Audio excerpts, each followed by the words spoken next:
আজকে বন্ধুদের একটা ভালো অনুষ্ঠান দেখাবো। অনেক দিন হয়তো আমাদের বয়সের বিশেষ করে বন্ধুরা এই অনুষ্ঠানটি দেখেনি। সেটি হচ্ছে ঝুলন যাত্রা। নমস্কার বন্ধুরা। সেই ছোটোবেলায়, আমাদের সময়ের ছোটোবেলায় কিন্তু এক চিলতে বারান্দা থাকলেই একটা ঝুলন হয়ে যেত। মা বাবা পুতুল কিনে না দিতে চাইলেও নিজেদের কাছে যা পয়সা থাকে 2-4টে পুতুল কিনে অন্তত ঝুলন বানিয়ে ফেলতাম। আজকাল কিন্তু সেসব আর বাচ্চাদের শখও নেই, আর তাদের সময়ই বা কোথায়।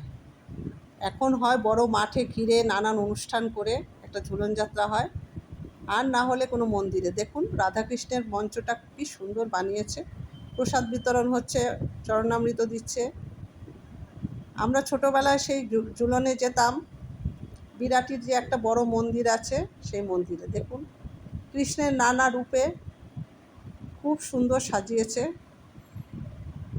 প্রত্যেকটি নিচেই লেখা আছে কোন সময়ের কোন রূপ। ভিডিওটা দেখতে থাকুন, ভালো লাগবে। আর ভালো লাগলে একটা লাইক, কমেন্ট, একটু শেয়ার করে দেবেন।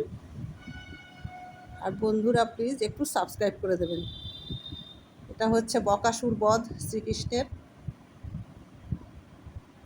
দেখুন কৃষ্ণের এক এক সময় এক এক রূপ, দেখতেও ভালো লাগছে। কালীয় দমন নাগ, খুব সুন্দর লাগছে। যাই হোক, ভিডিওটা ভালো লাগলে একটু সাবস্ক্রাইব করে দেবেন। সবাই ভালো থাকবেন, সুস্থ থাকবেন। অনেক দিন পরে একটু ঝুলনটা দেখলাম, তাই ভাবলাম বন্ধুদেরও দেখাই। আমার তো খুবই ভালো লেগেছে, সেই ছোটোবেলার কথা মনে পড়ে গেছে। এখন আর ঝুলন খুব একটা হয়ও না কোথাও, তাই দেখতে পাই না। কেমন লাগলো একটু কমেন্ট করে জানাবেন।